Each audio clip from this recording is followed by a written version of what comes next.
Welcome back, everyone. There's been a lot going on in my life recently. Bigger games have started running in Houston more frequently, and I've introduced this little bundle of chaos. This is Ozzy, and he just joined the family a couple days ago, and he's excited to watch some high stakes poker. Enjoy. We start off this session playing the very first hand. We have a couple limpers, and the button opens up to 25. I have this player labeled as loose aggressive, but at the time of this hand, I really did not know any of the tendencies. I look down at ace-8 of clubs in the big blind. I think generally versus a button open, I want to be 3-betting this hand, but I think in this specific scenario, I was pretty positive that the reg and the older gentleman would both be continuing for a call if I made the call, and I think that my hand plays pretty well multi-way, so I elected to make the call. The reg and the older gentleman both make the call, and we go to the flop with a pot of $105. The flop is the beautiful Jack of Hearts, 3 of clubs, 2 of clubs, giving me the nut flush draw. I check and flow, and the reg decides to donk bet $25. Very interesting bet by the reg. I think that generally this type of hand is going to be more top pair combos, but I think that he can definitely have some weaker pairs when he donk bets this small. I wouldn't expect too many strong draws to be donk betting here, but it's definitely possible. The older gentleman makes the call, and the loose aggressive player raises to $110. In the moment, I think that the button's value range is primarily going to be overpairs and a little bit of strong jack X. I think they definitely could have pocket threes and pocket deuces, but I would not expect any two-pair combos here. And then their bluffs would mostly stem from flush draws, but I think that they will have some straight draws like 5-4, ace-5, and ace-4. I think that I have a very interesting decision when my opponent raises here. I'm definitely not folding my hand with this much equity. I think that my hand is perfectly fine to be played as a raise, but I also think that a mix of call is going to be very reasonable here. In this instance, I decided to continue as a call, hoping to get calls from the players behind, giving me a much better price to hit my flush.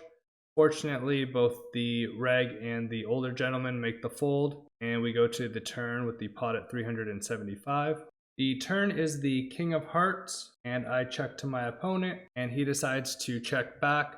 I think that when my opponent checks back here, they are less likely to have hands like aces and kings. I would also expect him to continue with king jack, pocket threes, and pocket deuces. So I think that my opponent has possibly a flush or straight draw at this point, or a weaker pair. I think that this action definitely caps them quite a bit. I would expect hands like the king high flush draw to also continue.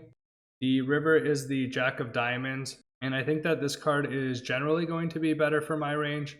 I think it's very reasonable that I call most of my jack X combos on the flop, and when I get to this river, I improve to trips.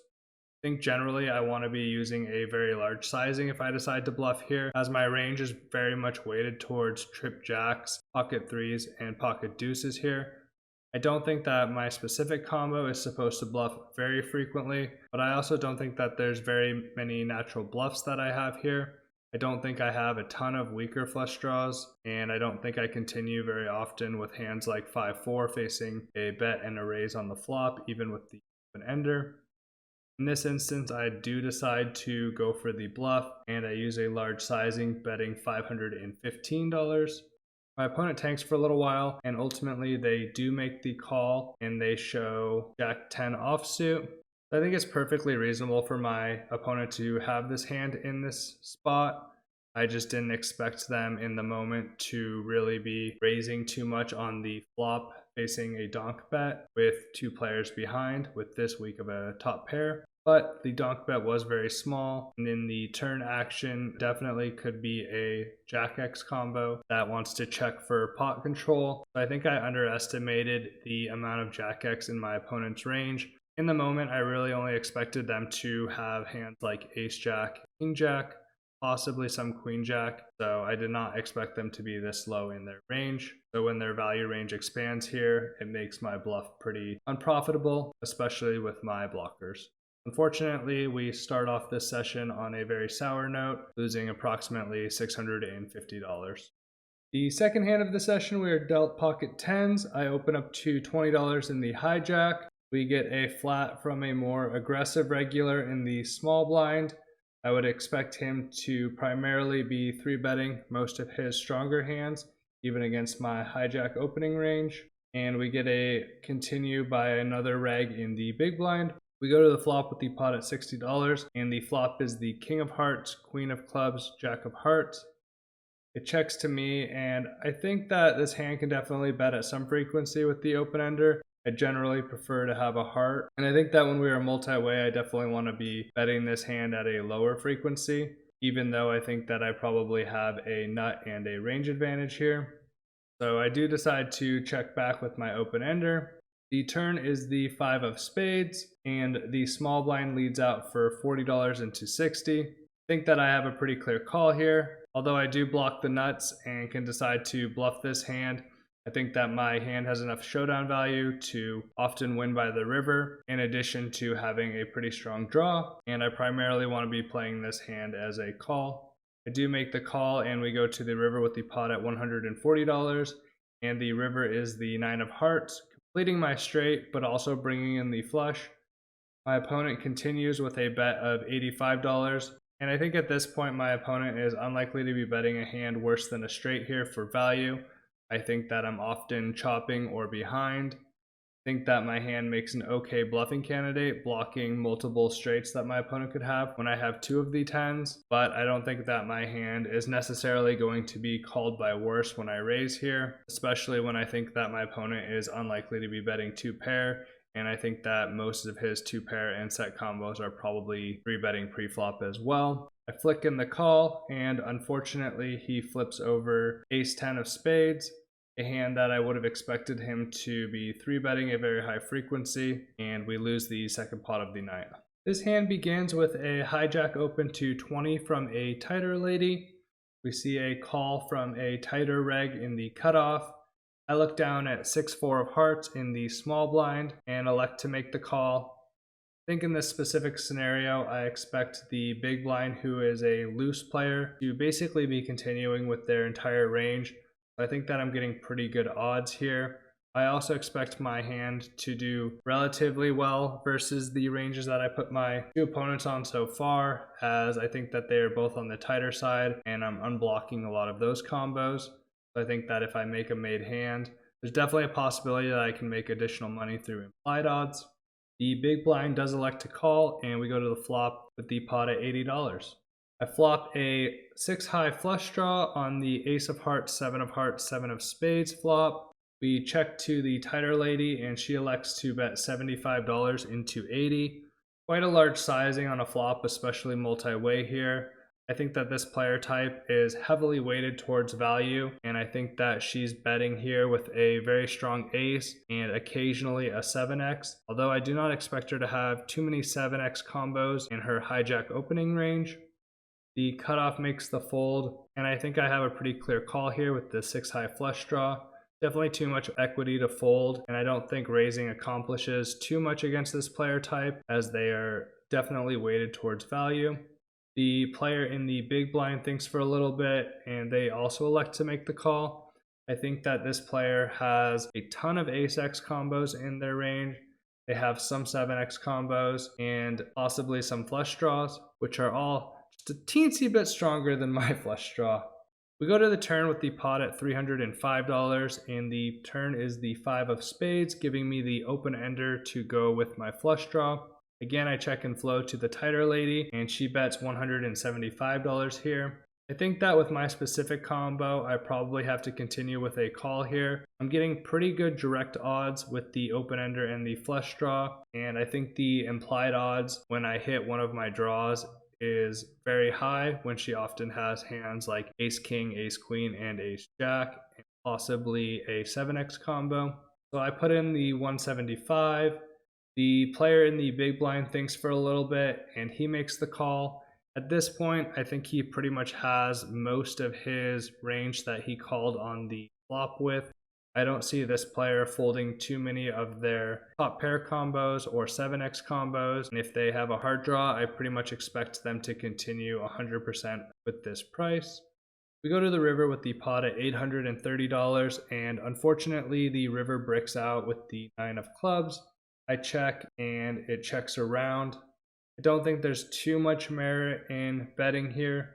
The tighter lady doesn't have very much behind at this point, and I don't really expect her to fold any of her top pair combos.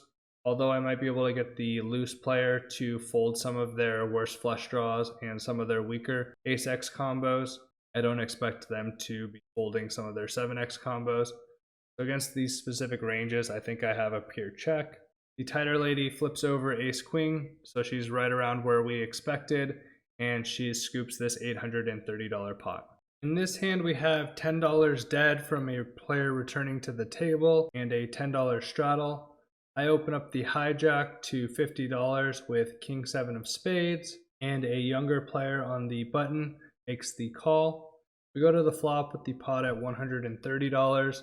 The flop is the king of diamonds, jack of clubs, 8 of diamonds. Generally, I'm just going to be checking a very high frequency in these positions.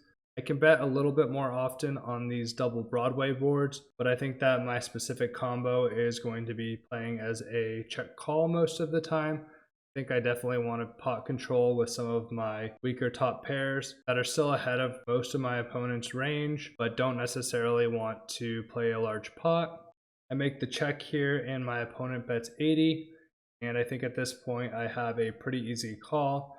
I think that my opponent can definitely have a lot of draws on this board. There's tons of straight draws, tons of flush draws. I think that most of their top pair combos are probably stronger than mine, but you see a lot of betting here from players with lower pairs trying to deny equity as well. We go to the turn with the pot at $290, and the turn is the 4 of hearts, which does not complete any of the draws. I check and my opponent checks back. At this point, I think that I'm probably ahead of my opponent's range.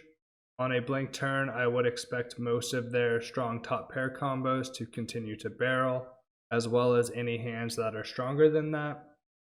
I think that this definitely reduces some combos of straight draws and flush draws that they could have, but I think that those combos are going to be playing a check back at some frequency.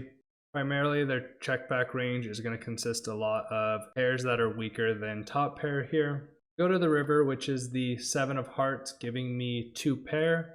At this point, I'm very clearly ahead of my opponent's range. I don't think that they would have something like 6-5 that decides not to barrel here. If they had 6-5, it would generally be a diamond or a club combo as well, which further reduces the combos that they could have. The only hand that's realistically beating me here is a hand like pocket sevens, which there's only a single combo of, and I think that I have a pretty clear bet here. My opponent definitely could have 10-9 here, but I would expect a low showdown value hand with that much draw equity to mostly be continuing on the turn for a large sizing. And when he checks back, I think that heavily discounts the 10-9 combos that he has. With all that, I think that my hand is a very clear value bet. Generally, I'm going to want to be using large sizes here as a lot of the draws missed, and I have a very strong range advantage when I check the flop with most of my range. In this specific scenario, I'm going to be going a little bit smaller as I'm blocking most of my opponent's top pair combos, even though I don't think that they have a very high frequency of these combos. I elect to bet 215 into 250, where I think that a lot of my value combos would probably be using an overbet size. My opponent thinks for a little bit and ultimately makes the fold. I think that they probably did have a Jack X or 8x combo here. We scoop this $500 pot. In this hand, we have a $10 straddle. The loose aggressive player from earlier opens up the hijack to 60. I look down at king jack offsuit, the cutoff, and I bump it up to 180. I think that I have a pretty clear 3-bet here against my opponent's range. I think that my opponent is opening too wide, especially in later positions, and king jack is going to be very far ahead of most of their range. It folds around to a reg in the straddle, and he makes the call, and the loose aggressive player makes the call behind. We go to the flop with the pot at $555. The flop is the 10 of hearts, 9 of diamonds, 6 of clubs. This board texture is going to heavily favor my opponent's ranges, especially in a 3-bet pot.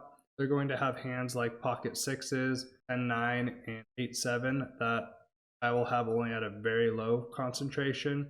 I also expect them to have Broadway combos that connect with this board a little bit better than mine, as I have hands like Ace King and Ace Queen that they are unlikely to have much of.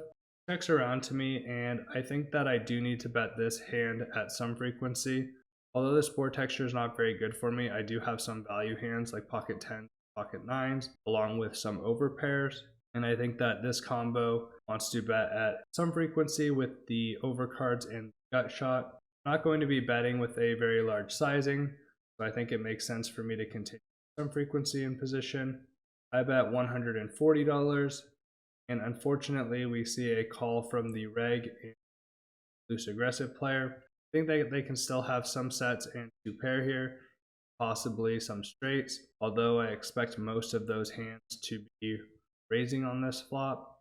I think that my opponents are weighted towards hands like pocket 8s, pocket 7s, some weaker medium pair hands like ace 9, queen 9, jack 9, 9, 8, a lot of top pair combos like ace 10 through jack 10. We go to the turn with the pot at $975. Turn is the 9 of hearts. Very bad for both my range and my hand. My opponents often make 2 pair or trips here, and I think that it's very unlikely that I have a 9x combo here. I would have bet flop multi-way in position. Checks around to me, and I elect to check back. The river is the beautiful queen of hearts, giving me the nut straight. Although my opponent could have a flush, I think it's very unlikely. They can't have a top pair combo that made a flush, and most flush draws that they would have that got here would have to be a Broadway combo, a 9x combo, or a 6x combo. A 9x combo obviously can't be a flush, and the Queen of Hearts heavily discounts the amount of Broadway combos that they could have, and I think that a 6x combo is pretty unlikely, as they would have to call multi-way with bottom pair and have called a 3-bet pre-flop. I think that I should have the best hand here most of the time. I also have the King of Hearts, so I block additional combos. They definitely could have some full houses, but like I said earlier, I would expect them to be raising pocket 6s and 10-9 at a pretty high frequency on the flop. I think that we can heavily discount those combos as well. So when it checks around to me, I think that I have the best hand the vast majority of the time. I bet $400 here, using a pretty small sizing, hoping to get called by mostly 9x combos or something like King Jack. The Reagan, the straddle, tanks for a very long time. He definitely likes to hero call me. He rarely believes that I have a made hand, which is entirely fair, as I probably bluff more than most people in these spots. Ultimately, he does make the laydown. The loose aggressive player quickly folds behind. We win this 3-bet pot. Our friend the aggressive regular has recently sat down at the table. He opens it to 50 in the cutoff over a limper. I look down at pocket 10s in the small blind. I think versus his cutoff range, I have a very clear 3-bet, and I bump it up to $200. He makes the call, and we go heads up to the flop with a pot of 425. The flop is the Queen of Spades, 7 of Clubs, 2 of Diamonds. This is going to be a pretty high frequency check for my range. On the surface, the Queen High boards seem pretty good for the 3-better, but they are generally much better for the defender, as the top of their offsuit combos contain Ace Queen and King Queen off, so they have a much higher concentration of strong value hands. And unlike King High boards, I'm going to have slightly more air with my Ace King combos, which my opponent probably doesn't have very much of. I proceed with a check, and he checks behind. When my opponent checks behind here, I think it's very unlikely that they have a top pair combo. I would also expect him to be betting a very high frequency of his weaker pairs, as they gain a lot of value from denial of equity. We go to the turn, which is the 9 of Diamonds. I think my hand can definitely bet here at some frequency, but generally this hand's going to want a pot control. I don't expect to get 2 streets of value here, and I think I can value bet on the river if my opponent checks back on the turn. Overall, I have a relatively poor bluff catcher with the pocket 10s blocking hands like Jack 10 and 10 that my opponent would bluff, in addition to having the 10 of diamonds, which is blocking some of my opponent's flush draws. But I think that my hand has enough value that it's going to be a clear continue versus most bet sizes. I do check here, and my opponent elects to bet $185. Like I said, I think I have a pretty clear continue here, and we'll see what the river brings. I would expect my opponent to have all of the straight draw combos in addition to flush draw combos here. When I check here, I expect him to also be stabbing with some of his weaker ace high combos and possibly some of his weakest pairs that decide to check back on the flop. We go to the river with a pot of $795, and the river is the 4 of diamonds. The 4 of diamonds doesn't complete any of his straight draws, but it does complete a couple of his flush draws. Thankfully, I do have the 10 of diamonds, which is blocking some of his flush draws. I also would have expected him to bet a couple of his backdoor flushes on the flop. I think we can discount some diamond combos. I also think that if he bets, we can discount most of his weaker set combos. I think that his hands like pocket sevens and pocket deuces would have bet on the flop, and I think that fours would have bet a high frequency for denial. I think it's very unlikely he has a set unless it is pocket nines. Overall, I think that my hand has a lot of value, and I am blocking some of his completed draws, so I think against any reasonable size, I probably have to make a call at a pretty high frequency.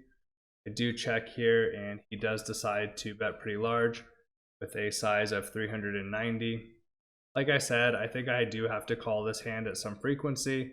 It's unfortunate that I'm blocking some of his straight draws, but I think there's definitely enough straight draws that I'm not blocking, in addition to being ahead of some of his weaker pairs and his weak ace high combos, that I have to make the call here against a person that I know is fully capable of bluffing. We do make the call. We show our pocket tens, and we are good, and scoop this $1,600 pot. It's getting a little later in the night, and straddles are in full effect. I open up 9-8 of hearts in the hijack to $40. We get a call from a reg in the big blind, and we get a call from the aggro reg in straddle. We go 3 ways to the flop with a pot of $125.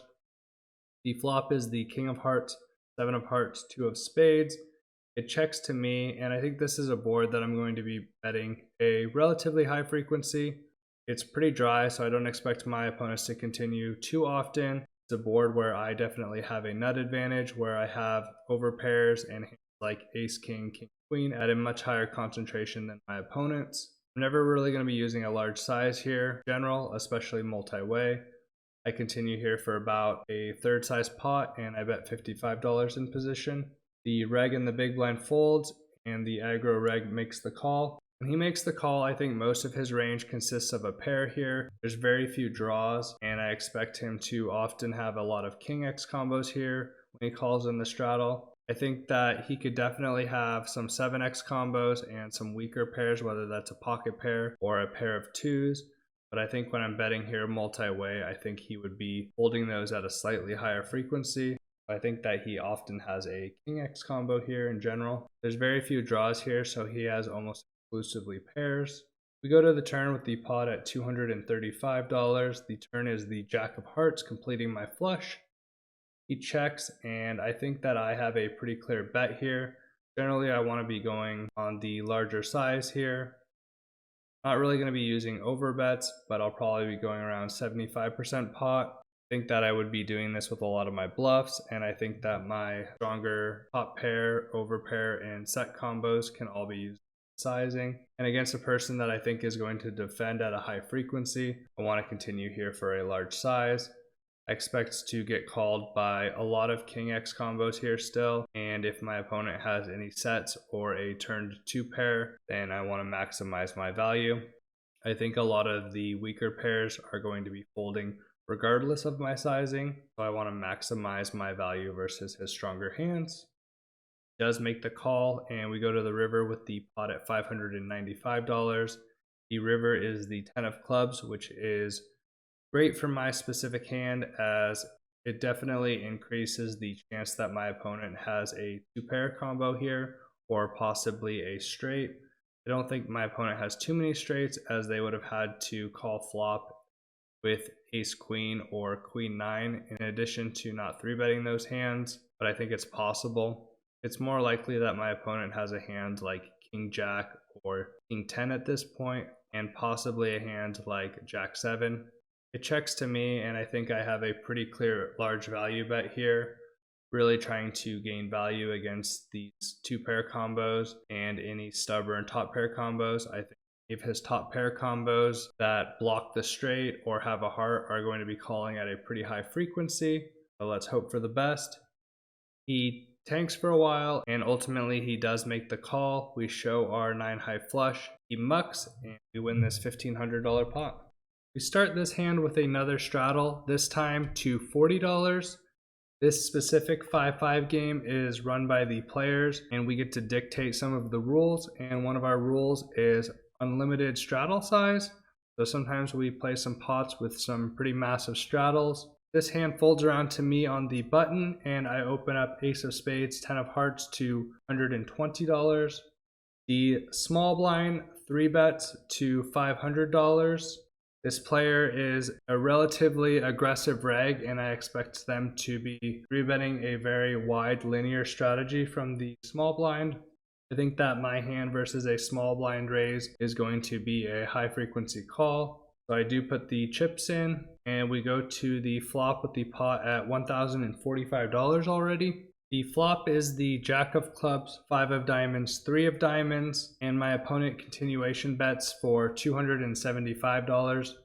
Although I do not have much going on in this hand, I do have 2 backdoor draws and an overcard, and facing a 25% pot size bet, I need to continue at a very, very high frequency.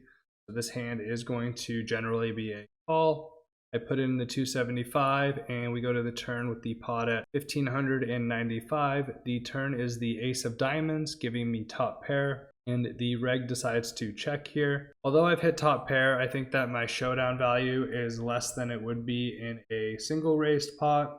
I think that my opponent is also going to be slowing down on this turn card, specifically when flushes come in. Although I think that I have a lower frequency of flushes in a 3-bet pot, but I think that this specific combo probably does want to pot control a pretty high frequency, so I check behind. The river is the Jack of hearts, and the reg checks again to me. At this point, I think that it's unlikely that my opponent has a Jack X combo or anything better like a flush. I think that the majority of those hands would have bet the river for value. I also think that it's not super likely that my opponent has very many strong aces here, as I think that their ace king, ace queen, ace jack combos would have all continued here, especially with a diamond after you guys on the flop. Although I think it is definitely possible that they have some frequency of ace king, ace queen, probably without a diamond. I think that those hands could also decide to bet river. I'm discounting some of those combos as well. I think that when my opponent checks back turn and checks back river, they're most likely holding a weaker ace-x combo. I think that this opponent could have all of the weaker suited ace-x combos, something like ace-4, ace-deuce makes a lot of sense. And if they are range betting here, they're going to have hands like ace-6, ace-7, ace-8, ace-9, which I'm all beating. I think that my opponent definitely could have under pairs like pocket 10s through pocket 7s here as well. My specific hand is right on the cusp of value. I think that I'm definitely ahead of most of my opponent's range, but if they're checking back hands like ace king in here, I could definitely get in trouble. In the moment, I thought that the ace king, ace queen combos were heavily discounted, and they didn't have very many hands that were stronger than that. So I elect to go for a value bet, not using a massive size in terms of the pot, just over 50%, hoping to mostly get called by your ace-x combos or a stubborn, weaker pair. My opponent thinks for a little bit and ultimately does make the call, and unfortunately they flip over ace-queen offsuit, which is one of the few combos that I think is possibly beating me here, and they scoop this 3-point pot. At this point in the night, we've had a pretty rough session. I'm down about $1,200 to $1,300. Things haven't gone particularly well.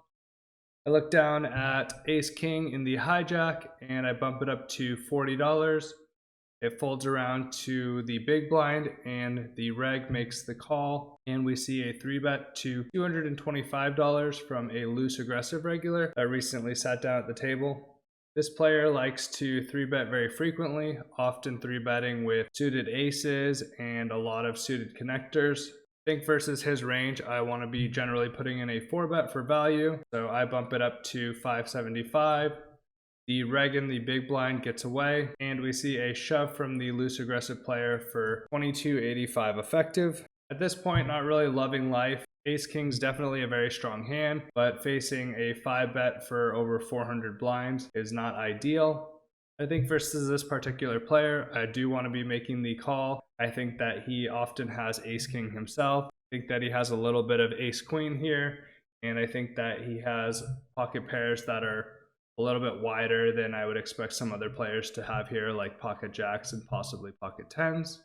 I make the call and he asks if I want to run it twice. Generally, I don't run it twice, but I've had a pretty poor session and I say, sure, it's fine with me. And we decide to run out 2 boards in this $4,600 pot. The first board runs out 9 high and the second board runs out 10 high. And unfortunately, we see no broadways and we are stuck here with ace high late into the session. I flip over Ace King and he shakes his head, flipping over Ace Queen, and we scoop this massive pot to end the session. Thanks to this pot, we bounce back, recovering all of our losses and more, and end the session on a high note. It was a tough session, and thankfully I was able to come out ahead with the Ace King at the end of the night. Overall, I profited $1,055, so I had a good session. As always, I appreciate you guys tuning in. My goal for this year is to consistently release a video every 2 weeks, and I'm hoping to build up a little bit of a backlog and upload more frequently. I appreciate the support, and I'll see you guys again in a few weeks. Thanks.